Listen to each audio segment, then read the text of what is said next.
Best attitude towards accounting with Pioneer.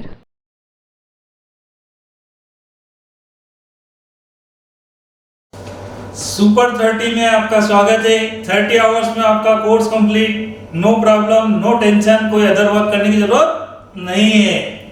ठीक है, हमारा topic issue of sales complete हुआ। अब आज हम एक नया टॉपिक, कुछ नया सीखेंगे। हमने बात करी है कि हर वीडियो में कुछ नया, तो आज हम बात करेंगे इशू ऑफ डिबेंचर्स पे। बराबर है, चलो स्टार्ट करते हैं। लोन कोई भी पर्सन लेगा या देगा तो वो तीन चीजों को जरूर कंसीडर करता है। आज मेरे पास में 1 लाख रुपए फ्री पड़ा हुआ है, यदि कोई व्यक्ति चाहे तो मैं उसको लोन दे सकता हूं, लेकिन वो लोन देने के पहले मेरी कुछ बातें रहेगी, वो मेरे को पसंद आएगी, वो मेरी टर्म्स कंडीशन, तो मैं लोन दूंगा, नहीं तो नहीं दूंगा। नंबर 1, सबसे पहले रेट ऑफ इंटरेस्ट। लोन देने वाले का इंटरेस्ट, इवन लोन लेने वाले का भी इंटरेस्ट केवल इंटरेस्ट में ही रहता है। क्या हमारे मन माफिक रेट पे हमको लोन मिल जाए या हम लोन दे दें। बराबर है। आज मैं किसी को लोन देने जा रहा हूं तो मेरे को रेट ऑफ इंटरेस्ट पसंद है, सामने वाला भी उस पे एग्री है। नंबर 2, यदि मैं लोन दे दूं तो मैं ऐसा ना हो कि मेरे को इंटरेस्ट भी ना मिले और मेरा प्रिंसिपल अमाउंट मूलधन भी जाए। तो मैं चाहूंगा कि मैं जिस भी पर्सन को मेरी मनपसंद रेट ऑफ इंटरेस्ट पे लोन सैंक्शन कर रहा हूं, लोन दे रहा हूं, तो मेरे अमाउंट की सिक्योरिटी रहे। नंबर 2, सिक्योरिटी, कि अपना पैसा डूबना नहीं चाहिए। ठीक है ना। Number 3, term, time. मेरे पास जो फंड फ्री है वो केवल 2 इयर्स के लिए है और सामने वाले को रिक्वायरमेंट है 5 इयर्स की, तो हमारी बात नहीं जमेगी। वो टाइम भी हम दोनों के बीच में एग्री होना चाहिए। तो ये तीनों चीजें अगर सेटिस्फाइड होती है तो लोन देने वाले को, लोन लेने वाले को, दोनों को कोई प्रॉब्लम नहीं होगी। लोन देने वाले का नंबर 1 इंटरेस्ट रहता है, इंटरेस्ट में। नंबर 2, सिक्योरिटी चाहिए। नंबर 3, टर्म, टाइम, वो मैच होना चाहिए दोनों पार्टी का। क्लियर। तो अब बात आती है कि कंपनी लोन लेने के लिए कहां जाए। यदि किसी कंपनी को लोन चाहिए, जितने शेयर्स इशू करना थे कर चुके हैं, अब नए शेयर्स इशू नहीं करना चाहते हैं। अब हम चाहते हैं कि कुछ समय के लिए कुछ फंड हमारे को मार्केट से अरेंज हो जाए और उतने टाइम का हम सामने वाले को इंटरेस्ट पेड कर दें और वो टाइम कंप्लीट होने पे हम उनका पेमेंट कर दें, हमारी भी प्रॉब्लम सॉल्व हो जाए, फाइनेंस का अरेंजमेंट हो जाए और नए शेयर्स भी इशू नहीं करना पड़े। तो कंपनी लोन लेने के लिए कहाँ जाएगी? तो कंपनी लोन किसी पर्सन से ले सकती है, किसी बैंक से ले सकती है, किसी फाइनेंशियल इंस्टीट्यूट से ले सकती है। ठीक है ना। और इवन कंपनी लोन के लिए पब्लिक को भी इनवाइट कर सकती है। कंपनी लोन के लिए पब्लिक को भी इनवाइट कर सकती है। पब्लिक लिमिटेड कैपिटल फंड के लिए और लोन फंड के लिए पब्लिक को इनवाइट कर सकती है। तो बड़ी बड़ी कंपनियों को इतना बड़ा फंड चाहिए होता है लोन के रूप में कि किसी भी पर्सन, फाइनेंशियल इंस्टीट्यूट, बैंक उनको इतना बड़ा फंड अरेंज नहीं कर सकते हैं, फाइनेंस नहीं कर सकते हैं। तो कंपनी पब्लिक के पास जाती है लोन लेने के लिए और पब्लिक से लोन लेती है कि भैया जिसके पास जितना अमाउंट हो, इन टर्म्स कंडीशन पे आप हमें लोन दें, आपका रीपेमेंट इतने टाइम बाद कर दिया जाएगा, आपको हर साल इतना इंटरेस्ट पेड किया जाएगा, आपका लोन सिक्योर्ड है, अगर कंपनी को कोई भी प्रॉब्लम आएगी तो ये प्रॉपर्टी के अगेंस्ट आपका लोन सिक्योर्ड है। ठीक है। तो लोन के लिए जो सर्टिफिकेट कंपनी इशू करती है उसको हम बोलते हैं डिबेंचर्स। क्या बोलते हैं? डिबेंचर। क्लियर। अपन बात करते हैं, अभी अपन ने टॉपिक कंप्लीट करा है इशू ऑफ शेयर्स। शेयर्स के बारे में छोटी सी कुछ 2-3 पॉइंट अपन डिस्कस करते हैं। कोई भी कंपनी शेयर्स इशू काय के लिए करती है? कैपिटल फंड के लिए।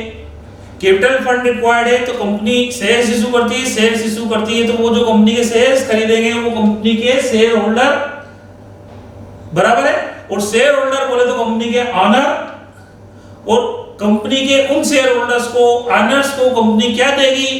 तो भैया डिविडेंड। कंपनी को जितना भी प्रॉफिट होगा उस प्रॉफिट में से उनका हिस्सा उनको दिया जाएगा, पार्ट ऑफ प्रॉफिट, डिविडेंड। बराबर है। कम प्रॉफिट होगा तो कम, ज्यादा होगा तो ज्यादा, नहीं होगा तो नहीं। पार्ट ऑफ प्रॉफिट, क्योंकि कंपनी के शेयर होल्डर मतलब ऑनर है, तो प्रॉफिट में उनका हिस्सा उनको मिलता रहेगा, प्रॉफिट या लॉस जो भी होगा। ठीक है, अगले नंबर पे अपन बात करते हैं रिटर्न ऑफ कैपिटल। तो जो शेयर होल्डर्स ने आपको कैपिटल का फंड दिया है, आपके साथ लगाया है, कंपनी के शेयर्स खरीदे, वो उनको कब रिफंड होगा? तो इक्विटी शेयर्स है तो कंपनी के शेयर होल्डर्स का रिडम्पशन नहीं होता है। जब कंपनी वाइंडिंग के रूप में जाएगी, लिक्विडेशन में जाएगी, तो ही कंपनी की सारी प्रॉपर्टी सेल आउट करके लाइटिज का पेमेंट करके जो अमाउंट बचेगा वो शेयर होल्डर्स में डिस्ट्रीब्यूट। लेकिन प्रेफरेंशियल शेयर्स रिडीमेबल होते हैं, एक फिक्स टाइम के बाद में उनका रिडम्पशन कर दिया जाता है, बराबर है। तो ये शेयर होल्डर्स के बारे में कुछ छोटी छोटी बातें। वैसे अपन बात करते हैं डिवेंचर की। तो कोई भी व्यक्ति कंपनी के डिवेंचर खरीदता है, तो डिवेंचर परचेस कर रहे हैं मतलब आप कंपनी को loan fund, company debenture issue के लिए करती है लोन के लिए, शेयर्स इशू करती है कैपिटल फंड के लिए, डिवेंचर इशू करती है लोन फंड के लिए। जो कंपनी के डिवेंचर परचेस करेगा वो कंपनी का डिवेंचर होल्डर, डिवेंचर होल्डर बोले तो लेंडर, कंपनी को उन्होंने उधार दिया है, ठीक है ना। तो लेंडर को कंपनी से क्या मिलेगा? तो भैया इंटरेस्ट, फिक्स्ड डिसाइडेड रेट से आपको इंटरेस्ट मिलता रहेगा, चाहे कंपनी प्रॉफिट में हो, लॉस में हो, कम प्रॉफिट हो या ज्यादा हो, आपको फिक्स रेट ऑफ इंटरेस्ट से इंटरेस्ट कंपनी पे करती रहेगी time to time. Return of loan, तो मैंने भी आपको बताया 3 चीजों में, सिक्योरिटी, रेट और टर्म टाइम। तो आपने जितने टाइम के लिए पब्लिक से लोन लिया है, डिवेंचर इशू करे हैं, उनको आप उस टाइम के कंप्लीट होने पे उनका डिवेंचर का रिडम्पशन कर दोगे। तो डिवेंचर का रिडम्पशन, क्योंकि वो फिक्स टाइम के लिए इशू किए थे नॉर्मली, क्लियर। तो कंपनी शेयर्स इशू करती है कैपिटल फंड के लिए, डिवेंचर इशू करती है लोन फंड के लिए। शेयर्स जो खरीदेगा वो शेयर होल्डर, डिवेंचर जो खरीदेगा वो डिवेंचर होल्डर। शेयर होल्डर्स को कंपनी डिविडेंड देगी, प्रॉफिट होगा तो डिवेंचर होल्डर को कंपनी इंटरेस्ट देगी, प्रॉफिट हो या नहीं हो, हमको तो भैया इंटरेस्ट चाहिए और कंपनी पे करेगी, भले ही लॉस में भी हो, फिक्स रेट ऑफ इंटरेस्ट से, ठीक है। शेयर्स का रिडम्पशन इक्विटी का नहीं होता है, प्रेफरेंशियल का होता है, डिवेंचर नॉर्मली रिडीमेबल होते हैं, उनका एक फिक्स टाइम के बाद में वो टर्म कंप्लीट होने पे उनका रिडम्पशन कर दिया जाता है, बराबर है। तो शेयर्स और डिवेंचर में बस एक थोड़ा सा माइनर सा डिफरेंस था जो अपन ने भी डिस्कस करा। अपन आगे बढ़ते हैं, कैरेक्टरिस्टिक्स और फीचर्स ऑफ डिवेंचर्स। तो डिवेंचर के बारे में कुछ छोटी छोटी प्यार भरी बातें और अपन आगे करते हैं। Number 1, debenture is a return document और सर्टिफिकेट एक्नॉलेजिंग डेब्ट बाय कंपनी। डिवेंचर सर्टिफिकेट जो है वो कंपनी के द्वारा आपको जो इशू किए जाते हैं वो इस बात का प्रूफ है कि कंपनी ने आपसे लोन लिया है। Mode and trade of repayment of principal and interest is specified. तो डिवेंचर के अंतर्गत कितने टाइम के लिए इशू किया जा रहा है, उस पे कितने रेट ऑफ इंटरेस्ट से इंटरेस्ट कंपनी अलाउ करेगी, पे करेगी, वो पूरी तरह से क्लियर होता है, सारी टर्म्स और कंडीशन क्लियर होती है, ठीक है ना। Rate of interest on debenture is specified, it is a practice to prefix debenture with the rate of interest. Normally जब भी अपन डिवेंचर इशू करते हैं तो डिवेंचर के साथ में एक रेट लिखी रहती है, 8% डिवेंचर्स, 7% डिवेंचर्स, 9% डिवेंचर्स, 12% डिवेंचर्स। तो वो जो परसेंट है, वो जो रेट है, वो रेट जो है वो रिप्रेजेंट करती है रेट ऑफ इंटरेस्ट को। किसको रिप्रेजेंट करती है? रेट ऑफ इंटरेस्ट को। It is a borrowing of the company. Debenture जो है वो कंपनी के द्वारा लिया गया लोन है। It is normally secured by the way of charge on assets of the company. Debenture जो कंपनी नॉर्मली इशू करती है वो कंपनी की प्रॉपर्टी स्पेसिफाइड और सारी प्रॉपर्टी के अगेंस्ट वो सिक्योर्ड माने जाते हैं। कभी भी कंपनी को कोई फाइनेंशियल प्रॉब्लम आती है तो डिवेंचर होल्डर्स को ये राइट्स रहेगा कि वो प्रॉपर्टी जो उस डिवेंचर के अगेंस्ट सिक्योर्ड है, मॉर्गेज है, वो प्रॉपर्टी को सेल आउट करके अपने फंड की रिकवरी कर सकती है। और यदि कंपनी लिक्विडेशन में जाएगी तो जो लिक्विडेटर अपॉइंट होगा वो स्पेसिफाइड प्रॉपर्टी को, असेट्स को सेल करके सबसे पहले डिवेंचर होल्डर को पेमेंट करेगा। क्योंकि डिवेंचर होल्डर जो है नॉर्मली वो सिक्योर्ड होते हैं। तो सिक्योर्ड डिवेंचर इशू कर रहे हैं तो उस प्रॉपर्टी पे उन डिवेंचर होल्डर्स का फर्स्ट राइट रहेगा। Interest on debenture is charge against profit. तो जो कंपनी अपने डिवेंचर होल्डर्स को इंटरेस्ट देगी वो इंटरेस्ट कंपनी का एक्सपेंसेस है और ईयर एंडिंग में अपन प्रॉफिट एंड लॉस अकाउंट में उसको कंसीडर करेंगे, स्टेटमेंट ऑफ प्रॉफिट में उसको कंसीडर करेंगे। तो अपन इंटरेस्ट ऑन डिवेंचर जो है वो चार्ज अगेंस्ट प्रॉफिट माना जाता है, होता है। ठीक है, जब हम डिवेंचर इशू कर रहे हैं तो हम डिवेंचर को कितनी प्राइस पे इशू करते हैं, जैसे अपन ने बात पहले कर चुके हैं इशू ऑफ शेयर्स में। शेयर्स दो प्राइस पे इशू हो सकते हैं, एट पार और एट प्रीमियम।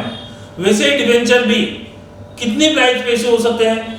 सपोज करो हमारे एक डिवेंचर की फेस वैल्यू है 10 रुपीस, तो हम डिवेंचर को 10 रुपीस में भी इशू कर सकते हैं, 10 से अबव प्राइस ज्यादा में भी इशू कर सकते हैं और 10 से कम प्राइस पे भी हम इशू कर सकते हैं। मतलब डिवेंचर जो वो तीनों प्राइस पे इशू किए सकते हैं। नंबर 1 इशू डेट पार 10 का 10 में, इशू डेट प्रीमियम 10 का 12 में, 2 रुपए जो ज्यादा ले रहे हो प्रीमियम के। Number 3 issue date discount 10 rupees का डिवेंचर 9 रुपीस में इशू कर रहा है, मतलब 1 रुपी डिस्काउंट है। तो डिवेंचर तीनों प्राइस पे इशू हो सकते हैं, एक पार, एक प्रीमियम, एक डिस्काउंट। जैसे हम बात करते थे इशू ऑफ शेयर्स के अंतर्गत कि क्या कोई कंपनी अपने शेयर्स की फेस वैल्यू का 100% अमाउंट एक साथ लमसम ले सकती है, तो बिल्कुल ले सकती है। क्या पार्ट में ले सकती है, तो बिल्कुल ले सकती है। Application allotment first call second call. Same condition debentures के अंतर्गत भी आएगी। कोई भी कंपनी अपने डिवेंचर्स पे 100% अमाउंट एक साथ ले सकती है एप्लीकेशन पे। तो 10 रुपीस का डिवेंचर है तो 10 रुपीस एप्लीकेशन पे ले सकती है। क्या पार्ट में भी डिवेंचर का अमाउंट कंपनी ले सकती है, तो बिल्कुल ले सकती है। नंबर 1 एप्लीकेशन पे 3 रुपीस कॉल करें तो 10 में से 3 रुपीस एप्लीकेशन बनी हो गई। नंबर 2 रुपीस अलॉटमेंट पे। नंबर 3 कॉल पे। अब कॉल पे 3, 2, 4 ये 9 ही हुए, तो ये फर्स्ट कॉल कराएगा, इसके बाद में सेकंड कॉल भी होगा। तो सबसे फर्स्ट पार्ट जो मांगा जाएगा वो एप्लीकेशन, वो 100% भी हो सकता है, वो पार्टली भी हो सकता है। नंबर 2 जो होगा वो allotment money, first call and second and final का, बराबर है। चल आगे बढ़ते हैं।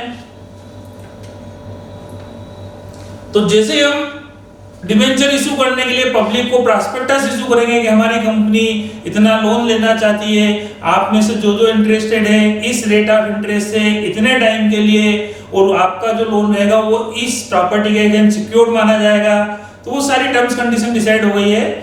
तो जब हमारे डिवेंचर का जो इशू है वो सब्सक्राइब होगा, तो वो सेम कंडीशन जैसा अपन ने इशू ऑफ शेयर्स में पढ़ा था। 20,000 डिवेंचर इशू कर रही है कंपनी, तो 20,000 शेयर्स के लिए एप्लीकेशन आ गई, तो हमारा डिवेंचर 100% सब्सक्राइब हुआ। 25,000 शेयर्स के लिए एप्लीकेशन आ गई तो ओवर सब्सक्रिप्शन।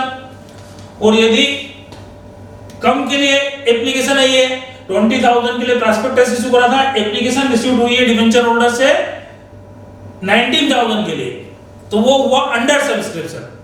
तो जब हमारा डिवेंचर का जो इशू है वो सब्सक्राइब होगा, तो वो जितना है उतना हो सकता है, उससे ज्यादा हो सकता है, उससे कम भी हो सकता है। ओवर सब्सक्रिप्शन और कम होता अंडर सब्सक्रिप्शन।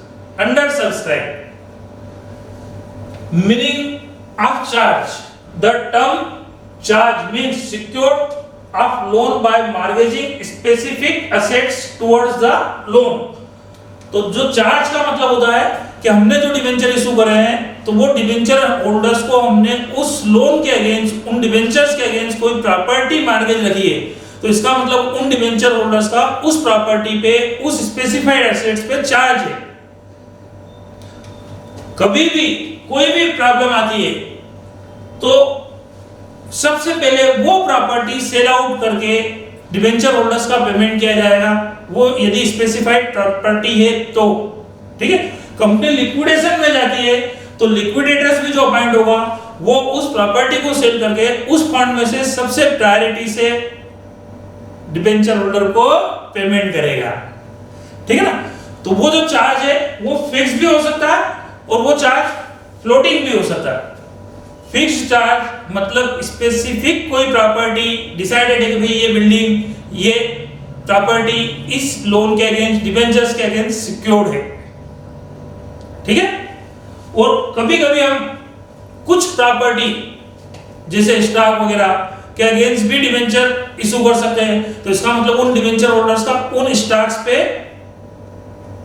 चार्ज माना जाएगा, और नहीं तो फिर वो फ्लोटिंग चार्ज माना जाएगा। प्रॉपर्टी सेल होगी, सेल करके जो फंड आएगा उसमें से सबसे पहले सिक्योर्ड लोन का पेमेंट किया जाएगा, उसके बाद में फंड बचेगा तो वो आपको पेमेंट किया जाएगा। फ्लोटिंग चार्ज मतलब पहले सिक्योर्ड फिर अनसिक्योर्ड लोन का पेमेंट किया जाएगा, ठीक है।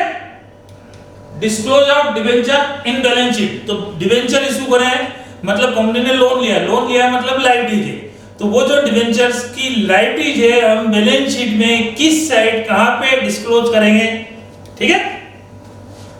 तो debenture are borrowing of a company, debenture जो है कंपनी की एक बोरोइंग है, लोन लिया है कंपनी ने। They are shown in the equity and liability part of balance sheet, तो ये डिबेंचर जो है कंपनी की बैलेंस शीट में इक्विटी एंड लायबिलिटी पार्ट मतलब लायबिलिटी साइड में लिखे जाते हैं, है ना। डिबेंचर में be issued for long term और शॉर्ट टर्म, तो डिबेंचर जो वो लॉन्ग टर्म पीरियड के लिए या शॉर्ट टर्म पीरियड दोनों के लिए इशू किए जा सकते हैं। नॉर्मली डिबेंचर जो है कंपनी लॉन्ग टर्म पीरियड के लिए ही इशू करती है। They are shown as either long term borrowing under the head of non current liability, तो यदि लॉन्ग टर्म बोरोइंग है, लंबे समय के लिए डिबेंचर इशू कर रहे हैं, तो वो नॉन करंट लायबिलिटी हेड के अंतर्गत डिस्क्लोज किए जाएंगे।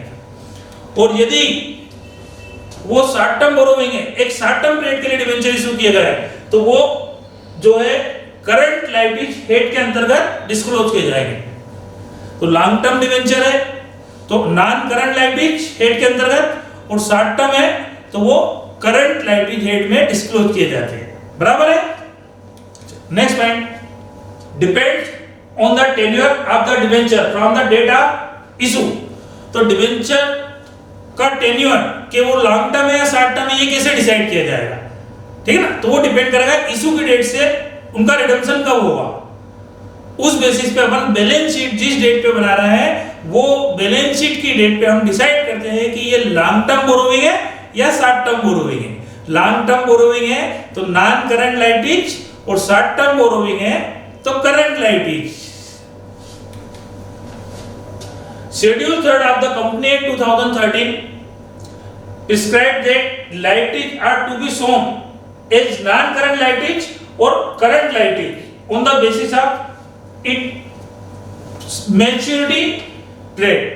अब उसका मेच्योरिटी पीरियड कब आएगा उस बेसिस पे हम डिसाइड करेंगे कि वो लॉन्ग टर्म है या शॉर्ट टर्म। तो जिस डेट पे आप कंपनी की बैलेंस शीट बना रहा हो उस डेट पे आपको डिसाइड करना है कि इन डिबेंचर का रिडम्पशन 12 मंथ के बाद होगा या 12 मंथ के अंदर होगा। बैलेंस शीट की डेट से आप डिसाइड करोगे कि इन डिबेंचर्स का रिडम्पशन रीपेमेंट आफ्टर 12 मंथ होगा या विद इन 12 मंथ होगा, है ना।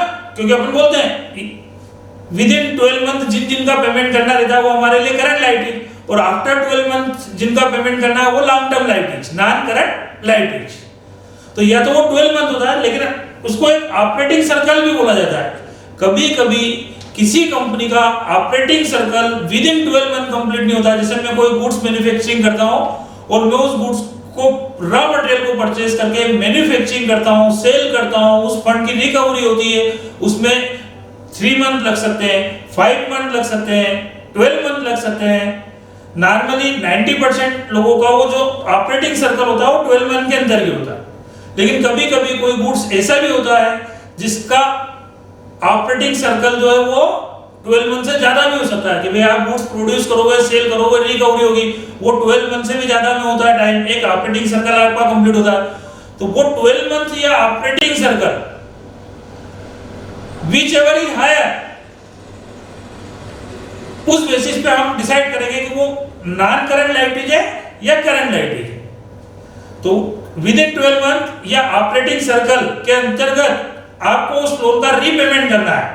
तो फिर वो लाइबिलिटी, वो डिबेंचर्स आपके लिए करंट लाइबिलिटीज कंसीडर होगी।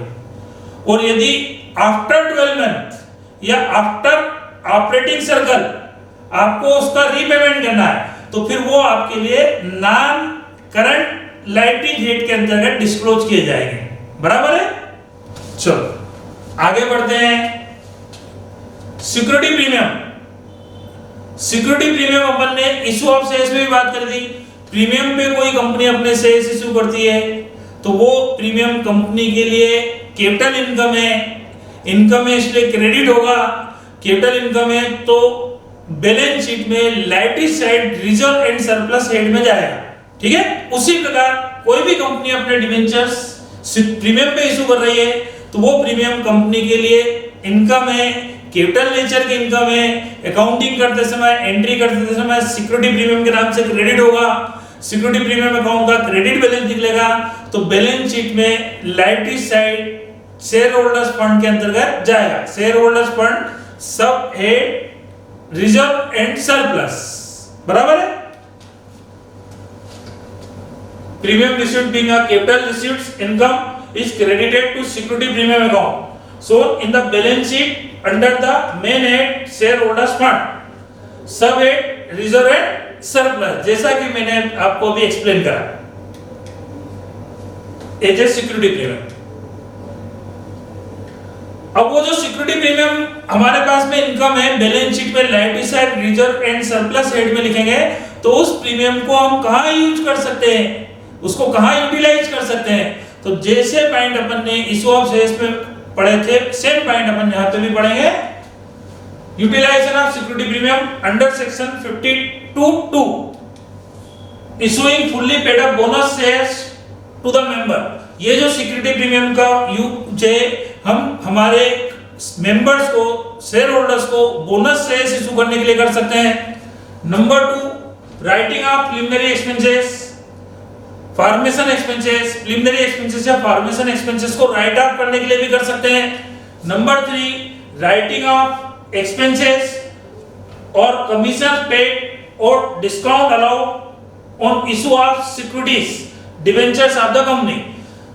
तो कोई भी एक्सपेंसेस हुए कैपिटल नेचर के, अंडरराइटर्स कमीशन हुआ, डिबेंचर इशू करने के एक्सपेंसेस हुए, सिक्योरिटीज इशू करने के एक्सपेंसेस हुए, तो उन एक्सपेंसेस को और लॉस को इस सिक्योरिटी प्रीमियम में से राइट ऑफ किया जा सकता है। और यदि कोई डिबेंचर डिस्काउंट पे इशू करे तो उस डिस्काउंट को भी हम सिक्योरिटी प्रीमियम में से राइट ऑफ कर सकते हैं। Providing for the premium payable on redemption of redeemable preferential shares और डिबेंचर। ये जो सिक्योरिटी प्रीमियम का फंड है, यदि हमारी कोई सिक्योरिटीज, शेयर्स और डिबेंचर यदि हम रिडम्पशन करते हैं प्रीमियम पे, तो रिडम्पशन करते समय जो हम प्रीमियम पे करेंगे वो प्रीमियम का अरेंजमेंट भी हम यहां से कर सकते हैं। उस प्रीमियम को हम यहां से कंपेंसेट कर सकते हैं, राइट ऑफ कर सकते हैं सिक्योरिटी प्रीमियम अकाउंट में से। इन परचेसिंग इट्स ओन शेयर्स और सिक्योरिटीज अंडर सेक्शन 68, हमारे शेयर्स और सिक्योरिटीज हम मार्केट से जब बाय बैक करते हैं तो अंडर सेक्शन 68 के तहत भी हम सिक्योरिटी प्रीमियम को वहां पे यूटिलाइज कर सकते हैं। आगे बढ़ते हैं। Discount on issue of debenture. जैसे अभी अपन ने प्रीमियम के बारे में बात करी, वैसे ही डिस्काउंट के बारे में भी कोई कंपनी अपने डिबेंचर्स को डिस्काउंट पे इशू कर सकती है, बिल्कुल कर सकती है। यदि कंपनी अपने डिबेंचर्स को डिस्काउंट पे इशू कर रही है तो वो डिस्काउंट कंपनी के लिए लॉस है, कैपिटल नेचर का लॉस है, अकाउंटिंग करते समय डेबिट होगा। ठीक है ना? तो discount on issue of debenture capital loss है, अकाउंटिंग करते समय डेबिट होगा। और बैलेंस शीट के अंतर्गत रिजर्व एंड सरप्लस हेड में से हम उसको डिडक्ट कर देते हैं, माइनस कर देते हैं। तो रिजर्व एंड सरप्लस हेड में से हम discount on issue of debentures minus करके नेट फिगर बैलेंस शीट में डिस्क्लोज कर दें। बराबर है? आज का लेक्चर हम यहीं एंड करते हैं। नेक्स्ट लेक्चर में हम इशू ऑफ डिबेंचर की अकाउंटिंग पे बात करेंगे। आज अपन ने उसके कंसेप्ट पे, थ्योरेटिकल पॉइंट पे डिस्कस करा है। नेक्स्ट वीडियो में, नेक्स्ट लेक्चर में हम इसकी अकाउंटिंग पे बात करेंगे और इश्यू ऑफ शेयर्स अगर आपने कर रखा है तो इश्यू ऑफ डिवेंचर आपके लिए सबसे सिंपल टॉपिक हो गया, अब कोई प्रॉब्लम ही नहीं है, वैसे ही अकाउंटिंग होगी जैसे इश्यू ऑफ शेयर्स में करी थी। ठीक है, थैंक यू।